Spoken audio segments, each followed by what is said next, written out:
¿Qué tal, hermano? ¿Cómo están ustedes? Bien, ahora vamos a hacer algo que acostumbramos a hacer cuando tenemos reuniones normales en nuestra iglesia, que es estudiar un libro en detalle, versículo por versículo, en realidad capítulo por capítulo, versículo por versículo. Y vamos a iniciar ahora como experimentando en esta nueva forma, Colosenses. Vamos a partir del versículo 1, del capítulo 1.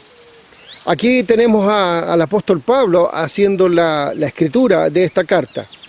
No hay dudas al respecto, como otras cartas que se prestan para ciertas dudas, cosas acá no hay ninguna duda. Pablo escribió esta carta. Voy a leer del versículo 1 al 10. Bien. Dice: Pablo, apóstol de Jesucristo por la voluntad de Dios, y el hermano Timoteo, a los santos y fieles hermanos en Cristo que están en Colosas. Gracia y paz sean a vosotros de Dios nuestro Padre y del Señor Jesucristo.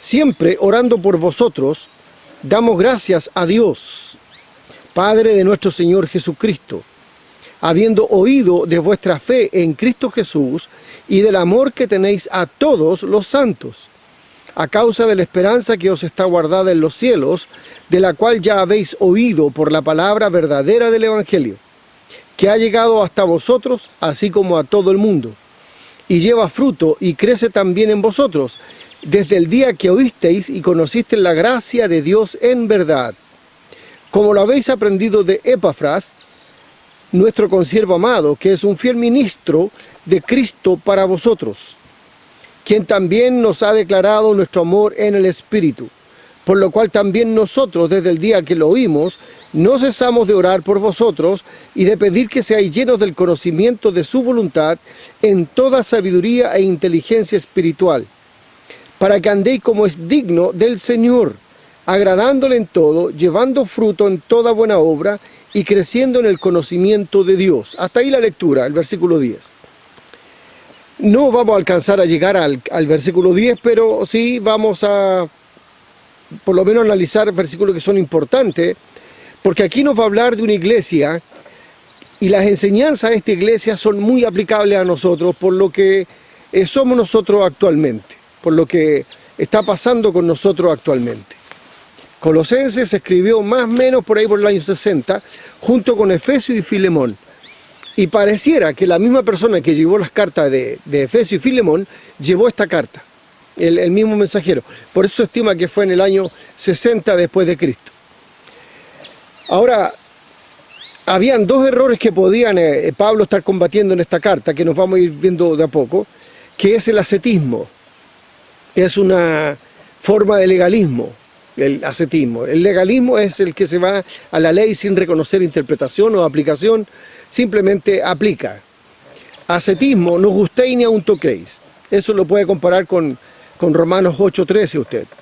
Y también con el falso misticismo, el resultado de especulaciones filosóficas, que han hablado de la Biblia y van especulando respecto de pasajes, respecto de hechos del Antiguo o Nuevo Testamento, los van uniendo y van haciendo algo que no tiene que ver con la Biblia.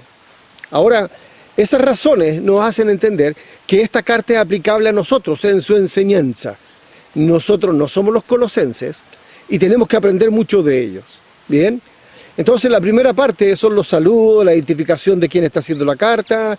Gracia y paz es un saludo habitual de aquellos tiempos. Ahora, siempre orando por vosotros, dice, siempre orando por vosotros. Damos gracias a Dios Padre de nuestro Señor Jesucristo. Entonces el apóstol se dedicó a orar por esta iglesia porque él vio algunas cosas. Por ejemplo, dice que el versículo 4, oyeron de la fe de los colosenses y del amor. Dos cosas. De los colosenses oyeron el tema de la fe de ellos, y del amor por todos los cristianos. Así un comentario de entrada, ¿cierto? Dice, la fe le llamó la atención a Pablo, el amor le llamó a Pablo, pero ¿qué del amor? Que el amor lo tenían por todos los cristianos, no era un amor selectivo, a este sí, a este no, esta familia me cae bien, esta familia me cae mal, no, a todos, fíjese lo que dice, habiendo oído de vuestra fe en Cristo Jesús y del amor que tenéis a todos los santos. Imagínense lo que hay que aprender de esta iglesia. Nosotros pensamos que tenemos una buena iglesia, pensemos si tenemos una buena iglesia o nos falta mucho. Nos falta mucho y nos queda poco tiempo, hermano. Nos queda poco tiempo para cambiar y nos queda poco tiempo para predicar. Así que apurémonos, hermano, no hay tiempo. La fe salvadora que nos lleva al Señor Jesús, como dice el libro de Santiago en el 2:17, ¿cierto? Dice lo siguiente: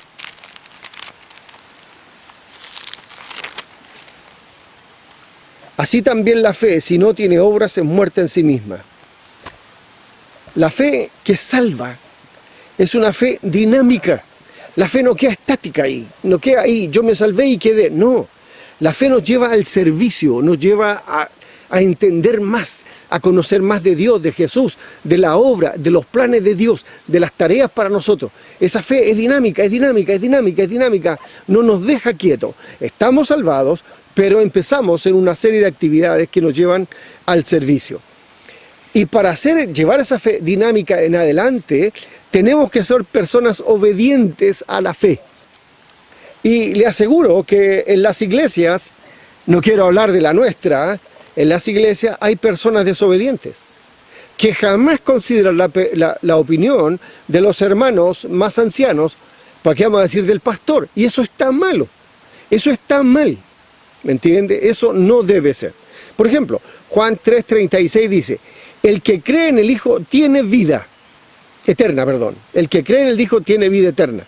Pero el que rehúsa creer en el Hijo no verá la vida, sino que la ira de Dios está sobre él. El que rehúsa, el que dice yo no quiero, el que desobedece al plan de Dios.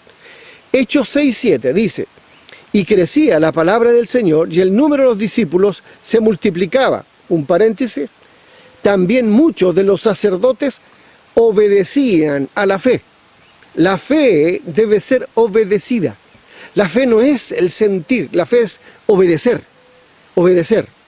¿me entiende? También Romanos 15:8 dice: lo que Cristo ha hecho por medio de mí para la obediencia de los gentiles, con la palabra y con las obras. ¿Qué predicaba el apóstol Pablo? Que la gente debía obedecer a lo que se estaba predicando.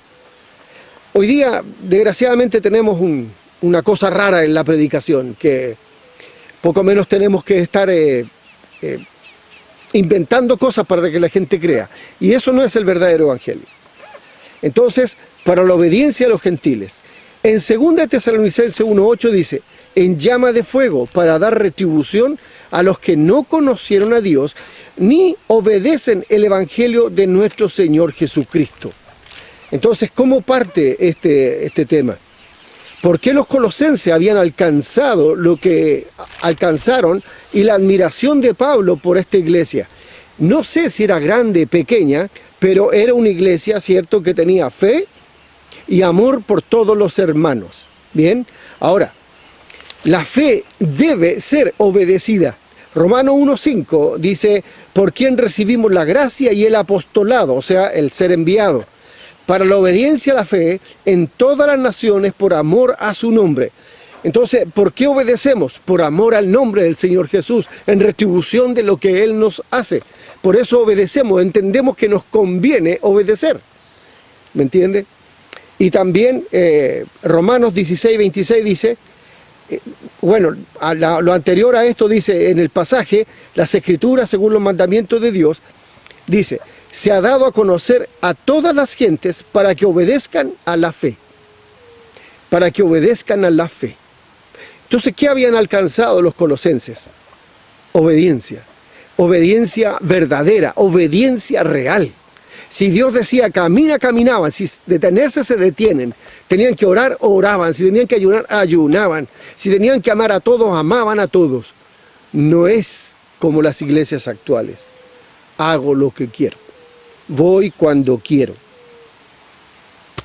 Pregúntese, hermano mío, querido, amado, como usted quiera llamarse o decirse, entre nosotros, es: La cena, ¿la ha tomado correctamente? Cuando volvamos, si Dios quiere, lo primero que vamos a hacer va a ser una cena. Va a ser una cena. Y esa cena creo que debe ser la mejor de nuestra vida. La más pura, la más santa. Porque hemos tenido tanto tiempo para reflexionar, para pensar. Nadie nos ha pedido más trabajo del que hemos podido hacer. Sí, muchos reclaman porque no tienen la soltura de otros tiempos, de ir para allá, volver, ir, hacer, ¿cierto? Pero aún así hay familias cristianas que están contentos. Están contentos porque han sabido llevar este encierro. Ahora, entendamos que la fe debe ser obedecida. Y debe ser obedecida porque es una respuesta a la invitación de Dios, que Dios nos hace. Fíjese que en el libro de Hechos, el capítulo 17, el versículo 30, que muchas veces yo lo uso, dice, pero Dios, habiendo pasado por alto los tiempos de esta ignorancia, ahora manda a todos los hombres en todo lugar que se arrepientan. ¿Es una invitación de Dios? Está esperando que todos los hombres se arrepientan. ¿Por qué? Porque todos hemos pecado. Todos hemos pecado. Ahora, entiendo una cosa, le he explicado que la fe debe ser obedecida, el evangelio debe ser obedecido. Dios nos manda una invitación, debemos responder a esa invitación. Ahora, entienda una cosa.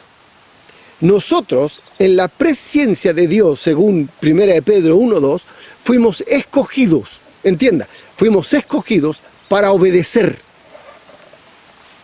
Fuimos escogidos para obedecer. Lo suena extraño, ¿no? Sí, porque de repente nosotros queremos hacer lo que nosotros queremos.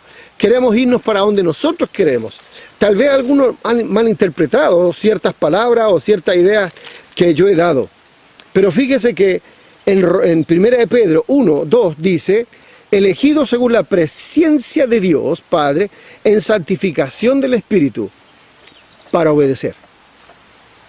Usted no fue llamado para hacer lo que usted quiere, para llevar una vida bonita, para hacer esto, llevar estos planes adelante, vamos a tener la bendición de Dios. No, fuimos llamados para obedecer. ¿Bien? Ahora, Pablo observó en los colosenses el cambio total y radical hacia la obediencia. Eran iglesias nuevas. Recuerde que habían pasado 60 años, más o menos, en la muerte de Jesús, unos 50, 40 años, desde la muerte de Jesús.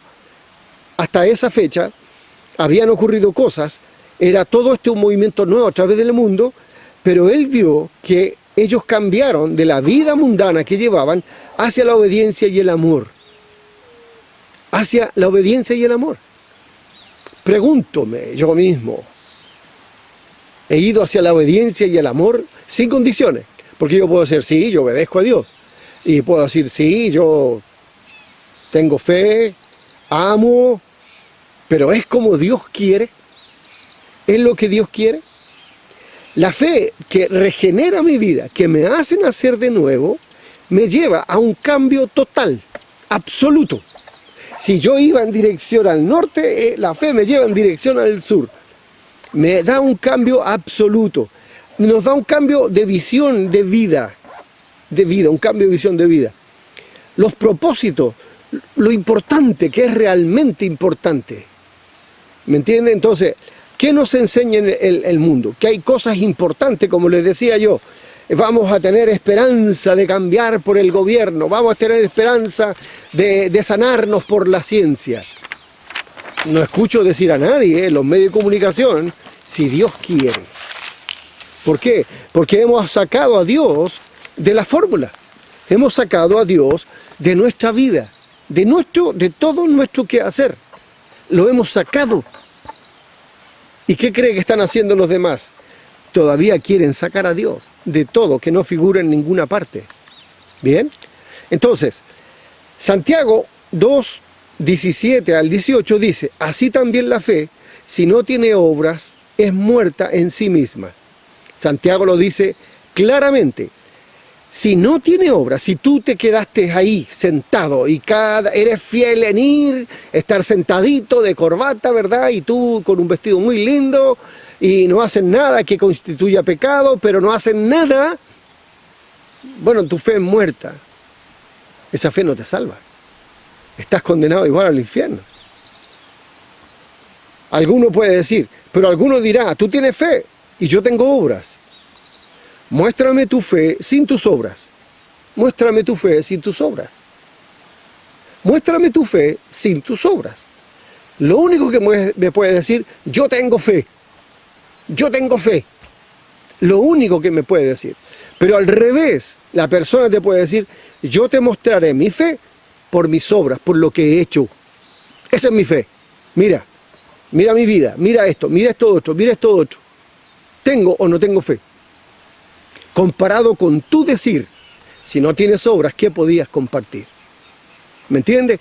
Entonces, nosotros muchas veces nos quedamos en la mentira.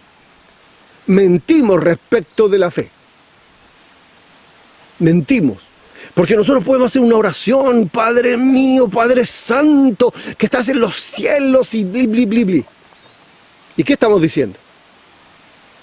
Estamos haciendo creer a los demás que tengo mucha fe. Por eso es mi forma de orar. Pero dice, muéstrame tu fe por tus obras. Estos colosenses podían mostrar su fe por sus obras. La salvación que tenía los llevó al amor a todos los hermanos, no a algunos, a todos los hermanos. A todos los hermanos. ¿Se fija? Entonces, la fe que Dios nos da como don siempre permanece en el que cree, nunca pierde la fe. Esa tontera, no, es que he perdido mi fe. ¿Por qué vas a perder tu fe si es un don que Dios te dio? Porque por gracia sois salvos por medio de la fe, y esto no de vosotros, pues es don de Dios. ¿Por qué? No, es que son excusas. Entonces lo que tienes que hacer es salvarte. Nosotros agradamos a Dios porque vivimos en la fe. Vivimos para la fe, vivimos en la fe. Recuerde Hebreos 11:6, sin fe es imposible agradar a Dios. Entonces, ¿por qué podemos agradar a Dios? Porque vivimos en la fe, vivimos obrando en la fe, vivimos agradando a Dios. ¿Me entiende? Y no se trata de encerrarse en la casa, orar horas y horas, sino que haces mostrando el amor a los demás. A los demás. Eso es una cosa que tenemos que aprender. ¿Tú amas a todos por igual en la iglesia? A todos por igual. Ah, no, tú puedes decir, no, es que aquí hubo una situación y... Bueno, Dios dice que tenemos que perdonar y el perdón es olvido. Y aquí, hermano, tú me ofendiste, hiciste esto, pero aquí yo te amo y sigo sonriendo y sigo participando contigo. Y al otro día vienen y te ofenden de nuevo, no te digo 7, sino 70 veces 7. Entonces cuando permanecemos y ya, por ejemplo, dice alguien, está aquí David, y David dijo algo, me ofendió, o hizo algo, me ofendió, viene David arrepentido y me dice, perdóneme, no fue mi intención, yo le digo, le perdono, pero de ahí en adelante tomo distancia con él, tomo una distancia y ahí nomás, ahí, hola David, hola. ¿Usted cree que eso es correcto? ¿Usted cree que esa es fe? ¿Usted cree que ese es amor? No, no es amor. Usted está haciendo el juego del demonio, usted está haciendo división. Porque eso se siente. Se siente. ¿Me entiende? Entonces, no se confunde. Recuerde que la Biblia dice en Habacuc, en Romano, en Gálatas, en Hebreos, que el justo por la fe vivirá. Y eso tiene que ver con todo el contexto de la fe. Vivir ahora y vamos a vivir después en el contexto de la fe. La fe es nuestra vida, nos da la vida, la fe. ¿Bien? Entonces, Pablo agradece por esta iglesia. Porque Dios tuvo un grupo de personas obedientes. Me remito de nuevo a Colosenses. Dice, siempre orando por vosotros, damos gracias a Dios, Padre de nuestro Señor Jesucristo, habiendo oído de vuestra fe. Fíjese, habiendo oído, él oyó, Pablo oyó, en Cristo Jesús, no en otra cosa, fe en Cristo Jesús, y del amor que tenéis a todos los santos. Fe y amor. Hemos conversado un poco de la fe. y podemos entender más de la fe. Si quisiéramos, ¿cierto?, leer, meditar. Por algo Dios nos dejó los escritos, ¿me entiende? Ahora, cuando hay temas interesantes o temas que le parecen interesantes a usted, vuelva a verlos, vuelva a escucharlos, vuelva a oírlos. Y si le parece que hay una canción interesante que tiene una muy buena doctrina, vuelva a escucharla. ¿Me entiende? Si se trata de que maduremos en la fe, que maduremos en el amor, maduremos, porque la fe, si tú no obedeces, te puedo asegurar que tu fe es muy, muy baja. O no tienes fe. La fe es obedecer, para obedecer a la fe, para obedecer a la fe. Sacerdotes han obedecido a la fe, obediencia, obediencia, obediencia. ¿Me entiende? Alguno puede jactarse en su desobediencia. Qué bueno, pero no está agradando a Dios. Todo se cosecha. Recuerden, si yo siembro una papa, no voy a cosechar una papa. Va a cosechar varias papas de una papa. Si usted siembra algo, va a sembrar muchos de esos algos. Va a cosechar, perdón, muchos de esos algos. Un problema, le va a traer varios problemas. Y si usted ha sido una persona, le van a venir muchos problemas. Y después dirá, ¿por qué me viene todo a mí? Bueno, la boca, la falta de fe, obediencia a cerrar la boca y amar a las personas. Bien, entonces, Pablo agradece por la misma acción de Dios, porque Dios trajo a esa iglesia, Dios trabajó en esa iglesia y ve lo que Él quiere ver. Fe y amor. Fe y amor. ¿Sabe? Nosotros somos muchas veces capaces de definir la fe. Hermano, ¿qué es la fe? Y algunos dirán, bueno, la fe es hermano, algo más de la fe, es esto. Bien. Pero ¿puedes vivir la fe? ¿Somos capaces de vivir esa fe que estaban viviendo estos colosenses? ¿Eres capaces de vivirla todo el día? No los domingos, no un rato, no en las convivencias, no en los retiros, sino siempre. ¿Vivir la fe? Esperar siempre en el Señor, esperar las respuestas de Dios. Ahora, el apóstol Pablo observó también el amor de los hermanos, ¿cierto? Además de la fe, observó el amor de los hermanos. Recuerde que hay cosas que van a permanecer, y una de esas cosas es el amor. Dice, ahora permanecen la fe, la esperanza y el amor. La fe, la esperanza y el amor. Pero el mayor de ellos es el amor. La fe, la esperanza y el amor. Pero el mayor de ellos es el amor. Eso está en 1 Corintios 13:13, cuando habla y define, ¿cierto?, lo que es el amor. Entonces, el amor es una evidencia verdadera del verdadero creyente. El amor. El amor es una evidencia verdadera del verdadero creyente. ¿Sí? Parece extraño, ¿no? ¿Y por qué nos va a parecer extraño si estamos en una acción que es solo amor? El amor de Dios. Y les leo de Primera de Juan, el capítulo 3, el versículo 14. ¿Sabe? Algunas veces me pregunto, algún hermano dice, sí, este pasaje dice esto, esto, esto. ¿Y por qué no lo escucha y pone atención? El pastor va a decir esto, esto, esto. ¿Por qué no medita cuál es el mensaje que Dios quiere entregar a su vida? ¿Sabe que antes de predicar, y los que han enseñado saben que la primera lección es para el que va a enseñar? Esa es la primera lección. Así que los primeros que estamos advertidos somos nosotros. Por eso nos vamos con tanto cuidado después, para no ser mentirosos. ¿Bien? Entonces dice el versículo 14 del capítulo 3 de Primera de Juan.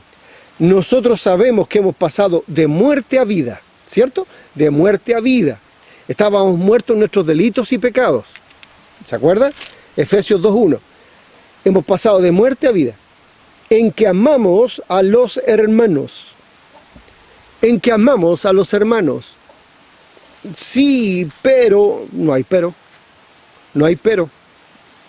No hay pero. ¿Entiende? Usted no puede llevar esa cosa en el corazón contra algún hermano, contra un viejo, un adulto, una señorita, un joven, nadie. Porque se supone en que amamos a los hermanos. Porque si no, el que no ama a su hermano permanece en muerte. O sea, no es salvado. Eso lo dice la palabra del Señor en 1 Juan. También el el capítulo 2, versículos 9 y 10, dice lo siguiente.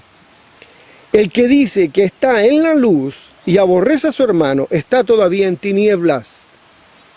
El que ama a su hermano permanece en luz y en él no hay tropiezo. ¿Qué le parece? Estos versículos, estos pasajes a mí me hacen temblar muchas veces, hermano, porque yo me cuestiono si realmente tengo verdadero amor en mi corazón.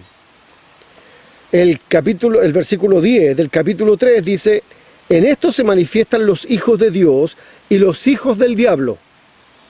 Todo aquel que no hace justicia y que no ama a su hermano no es de Dios, o sea, es del diablo. Todo aquel que no hace justicia y que no ama a su hermano no es de Dios. Usted dirá, entonces hay que amar a todos los hermanos, ¿sí? A todos los hermanos. Pero yo no recibiría en mi casa a un hermano que se fue en rebeldía de la iglesia. ¿Pero por qué, pastor? Por la contaminación. Yo tengo personas muy queridas por mí que fueron pastores y que tuvieron problemas, abandonaron, no tengo comunión con ellos. Me encantaría conversar, me encantaría reírnos como nos reíamos, pero no, porque Él puede traer palabras. Recuerde que muchos van a apostatar por escuchar a espíritus engañadores, a espíritus mentirosos. Y esas personas que yo amo pueden traer eso. Y me contaminan. Y usted dirá, pero hermanos, ame a los hermanos que están en la iglesia, ame a los que están fuera, pero tiene que tener cierta distancia. No deje de orar por ellos, no deje de pedir por ellos. No les vamos a quitar el saludo ni hacerles desprecio. No, yo no soy así. Hay muchos que pensaban que a mis reacciones y hacer esto, lo otro, pero no. Yo los amo, hermano. Pero no voy a tener comunión con ellos hasta que no vuelvan en humillación a la iglesia a pedir perdón. Si no, los que me han pedido perdón alguna vez, piensen si yo he cambiado, he hecho algo que le haya afectado, lo haya dañado. ¿No? ¿No? Entonces, el amor es una evidencia verdadera de los verdaderos hijos de Dios. ¿De acuerdo? Verdadera fe en Jesús. El versículo 5 del capítulo 1 de Colosenses dice, habiendo oído de vuestra fe en Cristo Jesús y del amor que tenéis a todos los santos. Fíjese la razón que está detrás. A causa de la esperanza que os está guardada en los cielos. A causa de la esperanza que está guardada en los cielos, de la cual ya habéis oído por la palabra verdadera del Evangelio. Ay, hermano, hay tanta cosa que conversar aquí, pero uno tiene que resumir, tiene que poner cierto orden. A causa de la esperanza. La fe descansa en Cristo Jesús. El amor que sale de mi corazón, de tu corazón, es porque estamos en Jesús. No es un amor nuestro. Dios derrama el amor suyo en nosotros y nosotros llevamos a otros ese amor. Y ese amor es perfecto. ¿Cómo lo echamos a perder? Poniendo nuestras tonteras en medio. Y eso es lo que tiene que salir, realmente amar. Bien, entonces, la fe descansa en Cristo Jesús. El amor, como les decía, es consecuencia de estar en el Señor Jesús. Ahora,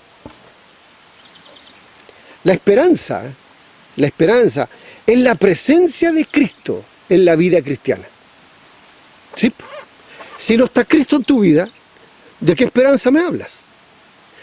Porque Cristo está en mi vida, he creído en Él, forma parte de mi vida, nace la esperanza, porque Él me la da, Él me la certifica, Él me dice, le pone el timbre, yo te cumplo, yo te voy a cumplir, te voy a resucitar si estuvieras muerto. Mira, yo resucité, mira los milagros que hice, vengo de parte de Dios, vengo con el mensaje de Dios. Así que, mire qué interesante. Entonces, dice, tu vida, podríamos decir, tu vida está escondida en Cristo Jesús. Sabiendo que del Señor recibiréis la recompensa de la herencia, porque a Cristo el Señor servís. Hay un pasaje que nos aclara más de este punto. El 3.24 dice, sabiendo, el 3.3, les voy a leer, de este mismo libro, dice, porque habéis muerto y vuestra vida está escondida con Cristo en Dios. Imagínense, si tuviera algo, pero pensemos que yo tengo algo aquí, está ahí, está escondida, eso. Imagínense, este es usted, este estoy yo. Usted está escondido en Cristo Jesús. ¿Y qué es lo que dice? Está escondida en Cristo Jesús, en Dios. Además de esto, escondida en Cristo, las manos de Dios están sobre Jesús. Imagínense lo protegido que estamos. Imagínense cuánto amor tiene Dios por nosotros, en que siendo aún pecadores, el Señor todavía nos atiende. Todavía nos resguarda, todavía nos guía. Así que tenemos que ser responsables, consecuentes con la fe que decimos tener. El 24 de este mismo libro, del capítulo 3, dice, sabiendo que del Señor recibiréis la recompensa de la herencia, porque a Cristo el Señor servís. Entonces, cuando se habla de la esperanza, es esa vida de recompensa que Dios nos va a dar. Primera de Pedro 1, 3 en adelante, al 4, dice, bendito el Dios y Padre de nuestro Señor Jesucristo, que según su grande misericordia nos hizo renacer para una esperanza viva. Para una esperanza viva. Yo tengo toda la esperanza que la Cato gane el campeonato. ¿Y qué importancia tiene que la Católica? Yo tengo toda la esperanza de que ocurra esto, tengo toda la esperanza de que... Estamos hablando de algo que es real, que es vivo, que es palpable.